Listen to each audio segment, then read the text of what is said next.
성부와 성자와 성령의 이름으로 아멘. 오늘은 그 시편 기도를 하는데 어려움 중에 있는 가난한 이의 기도라고 합니다. 시편 86장을 중에서 하겠습니다. 어떤 환난을 당하더라도 우리를 위로해 주시는 하느님을 찬양합시다. 고린도후서 1장 3절 4절이죠. 시편에는 주여 귀를 기울이시어 들어주소서. 가난하고 불쌍한 이 몸이에다 주께 바친 몸이오니 내 영혼 지켜주시고 당신께 바라는 이 종 주여 살려주소서. 밤낮으로 당신께 부르짖고 있사오니 주는 나의 하느님 어여삐 여기소서. 내 마음이 당신을 향하여 있사오니 주여 이 종의 영혼에게 기쁨을 주소서. 아멘. 강론하기 전에 그 책을 소개하죠. 이 책이 17년 동안 제가 그 인터넷에서 영성의 샘물을 4,600회를 했던 책으로 1권, 2권으로 이렇게 엮어져서요. 이게 아마 내가 알기로는 세상에 아직 이런 책이 없어요. 영성 사전이 있어요. 뭐 그럼 사랑은 무엇이다는 설명. 근데 영성의 여러 가지 그 문헌 그 책을 찾아서 거기서 좋은 말씀들을 뽑아서 이렇게 뭐 겸손 그러면 어느 책에서 뭐 헨리 나엔 그린 신부 뭐 이렇게 불던 신주교 뭐 여러 가지 책 중에 17년을 매일 책을 보고 올렸으니까 책이 몇 권이나 봤을 것 같아요. 내 생각에는 500권도 더 봤을 것 같습니다. 그래서 그것들을 엮어서 가나다 순으로 이렇게 만들었거든요. 그러니까 제가 지금 이 강론을 하고 있는 것도 이 중에서 내가 뽑아서 하는 거예요. 그러니까 걱정하지 마세요. 그 영성의 대가들의 글을 이렇게 모아서 신부님들에게 그냥 무료로 한 권씩 주고 선배로서 해준 것이 없어서 이제 그들에게 내 유산처럼 남겨주는 거예요. 급할 때 얘기를 떠들어보고 뭐 사랑에 대해서 하고 싶으면 쭉 뭐 몇백 개가 나요. 사랑에 대한 글들이. 그렇게 해서 선물로 주고 내가 세상을 떠나가려고 했던 거예요. 그래서 혹시 이거는 한정판으로 찍었기 때문에 이게 팔진 않고 비매품입니다. 다른 데서 글을 따오게 된 저작권 문제가 있을까 봐서 비매품으로 이렇게 선물용으로 만들었어요. 그래서 그 기도는 그렇게 너무 어렵게 생각하지 하지 말고, 또 기도가 너무 쉽기 때문에 기도를 하지 못한 것 같아요. 너무 어렵다고는 생각해가지고 지난번에 뭐 9가지 막 기도의 단계를 말하니까 겁이 나가지고 근데 이제 제가 하는 기도 이제 예수의 기도를 다음에 소개할 텐데요. 그 프랑스 아리스의 비안네 신부 그 본당 사목자로서 성인된 분은 별로 없어요. 본당 신부들은 성인되기가 힘든 것 같습니다. 유일하게 이 비안네 성인이 그 신자 수가 한 230, 아리스라는 그 조그만 마을, 시골 마을, 찾을 수도 좀 없는 그런 마을에 신자 수 230명밖에 안 되는 그 아리스에 부임을 해 갔어요. 그런데 비안네 성이 처음 갔을 때 아무도 성당에 안 나오지 않았어요. 오직 한 사람, 단 한 사람, 샤팡이라는 형제만이 성당을 지나칠 때마다 들고 온 괭이를 그 성당 문 앞에 세워놓고 성체 앞에 머물다가 돌아가고 해. 매일. 그래서 기특해서 신부님이 매일 어떤 기도를 드리는지요? 그러고 물어봤어요. 신부님, 저는 아무 말도 하지 않습니다. 잠깐 앉아서 하느님을 보는 것뿐입니다. 그러면 하느님께서도 저를 바라보고 계십니다. 이렇게. 그리고 어떤 시골 사람들은 이제 성체 앞에 가서 주님 저 버스코 왔습니다. 이게 주님이 너 왔냐? 그러고 그냥 바라보고 있다는 거예요. 그러고요, 기도할 줄 몰라서 파란색은 하느님 믿음, 빨간색은 사랑, 또 푸른색은 희망, 새 그 색종이를 갖고 이렇게 하나씩 보여드리면서 사랑합니다. 그리고 이렇게 한그 시골 노부도 있었다는 이야기가 있어요. 그러니까 어렵게 생각하지 말고 평소에 막 이야기하듯이 이야기해서 나 어디 좀 다녀갈게. 성모님 집 좀 잘 봐주시오. 그러고 근데 내가 아는 마리아 할머니라고 감사합니다 할머니 누구든지 만나면 인사가 안녕하십니까 하니까 감사합니다요. 그 할머니가 이제 자주 나한테 전화 오고 그랬는데 돌아가셨어요. 근데 이제 자기가 레저를 갈 때마다 혼자 사니까 뭐 가져갈 것도 없는데 그 문을 이렇게 문을 열면 성모님이 딱 보이게 문 앞에다 딱 놔두고 문을 닫아놓고 성모님 나 내조 가니까 집 좀 잘 봐 그러고 가요. 그런데 어느 날은 내조를 끊으려고 오니까요, 어떤 사람이 자기 라디오를요, 라디오하고 또 뭐하고 손에 두 손에 들고 조그만 또랑이 있는데 거기 서 있더라고요.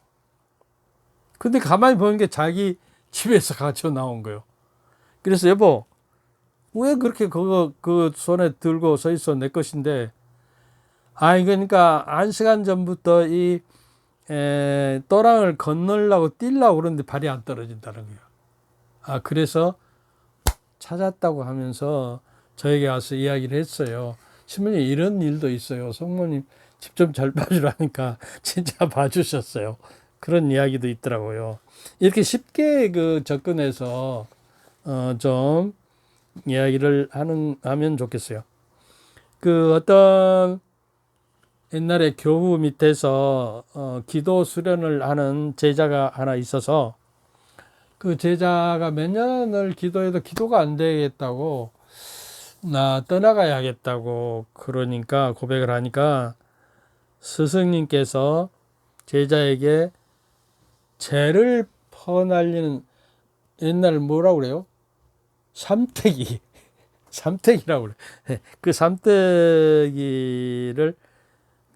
집으로 쌀이 같은 걸로 이렇게 엮어가지고 흙이나 거름을 따위를 넘기는 거예요. 그러니까 거름, 재를 이렇게 옮기는 삼태기였기 때문에 새까맣죠. 그걸 주면서 이것으로 저 샘에 가서 물을 떠오니라. 이게 제자가 기가 막혔어요. 이 시커먼 삼태기로 물을 떠다 나르면 이것이 어째요? 다 새버리고 물 몇 방울밖에 안 남잖아요. 그러니까 스승님이 하라니까 집요하게 계속 시키니까 그대로 했어요. 그래서 한참을 하다 제자가 짜증과 분노를 알아차리고 스승은 이렇게 이야기합니다. 재를 나르다가 보면 소쿠리가 더러운 채로 범벅이 되어 있으나 차츰차츰 헹구어져서 보니 소쿠리가 깨끗해지고 본래의 새것같이 모습으로 변하지 않느냐. 기도도 끊임없이 기도하라는 것은 이걸 두고 하는 이야기다. 이렇게 이야기했어요. 아셨어요? 이게 기도를 하면 뭐가 이루어지는 첫째 단계, 세 가지 단계, 영성의 단계, 정화의 단계가 없어지게 깨끗해져요. 내가 깨끗해져요. 그 다음에 조명의 단계, 일치의 단계를 생각해 보시라고요. 그래서 이 제자는 머물고 끊임없이 기도해서 어떤 경지에 올랐다는 이야기예요. 그때야 비로소 제자는 기도를 어떻게 하는지를 깨닫고 정진해서 높은 경지에 올랐다는 것입니다. 그래서 하느님을 체험하고 하느님의 그 만나고 싶다 하는 사람들, 어떤 신부님도요, 텔레비에서 강론을 하는데, 신학생부터 신학교에 들어가기 전에, 신학교에 들어가면 엄청 기도를 하면 어떤 황홀한 체험이 오고, 굉장한 경지에 이를 줄 알고 신학교에 들어갔는데 맨날 공부만 하고 아침, 저녁 기도 시간 있고, 묵상 시간 조금 있고 말아요. 그러니까 규칙을 어기면서 새벽에 더 일찍 1시간 일어나서 성당에 혼자 가서 기도하고, 근데 자기보다 후배 하나가 더 일찍 온 놈이 있으니까 그러면 자랑스러운데 괜히 미운 거예요. 자기 혼자 찾아오고 싶으니까. 그렇게 해서요 계속 기도 생활을 하고 어찌어찌 이제 부제품 받기 전에 이제 한 달 피장인가 해요. 그래도 어떤 느낌과 체험이 안 오니까 신부되면 이제 오겠지. 그러고 신부돼도 별 느낌이 오고 체험이 오지 않으니까 어때요? 3일 묵상 피정, 8일 묵상 피정, 한 달, 40일 묵상 피정을 가서 해봐도 별로 느낌이 오지 않아가지고, 나는 안 되는 모양이다. 그러고 신부 옷을 벗으려고까지 했다고 하는데, 영성에 대해서 잘못 배운 것 같아요. 기도는 그 양반이 지금 기도에 대해서 가르치는데 그런 고백을 하더라고. 기도는 능동적으로 내가 하는 단계를 계속하며 수동적으로 주부적이라고 그래요. 주부적. 부을 주자. 주부. 이렇게 부어서 우리에게 은총을 선물로 주셔야 그 단계, 내가 하는 것이 아니라 성령께서 해 주셔야 하는 거예요. 그래서 로마서 8장 26절에 연약한 인간이 어떻게 기도한 방법을 모르기 때문에 성령께서는 이제 말로 다 영할 수 없는 말로 단식하시면서 우리를 대신해서 하나님께 간구해 주신다, 그렇게 이야기를 하거든요. 그러니까 그 성령을 믿고 내 맞게 나를 버려야 해요.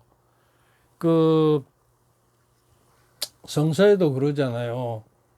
나를 따르려면 너를 버리고 비우고 십자가를 지고 나를 때, 버림이 먼저 와야 막 고행한다고 되는 거 아니에요. 무엇을 열심히 신심 활동한다고 되는 거예요. 자기를 버려야 하는 것이다 하는 이야기예요. 소쿠리를 물에 흐르는 물에 내맡기면 언젠가는 정화되고 밝은 빛이 영원히 오고 하는 주님을 모시는 공간이 이루어지고, 그 다음에 주님과 일치하는 단계로 간다는 것이죠.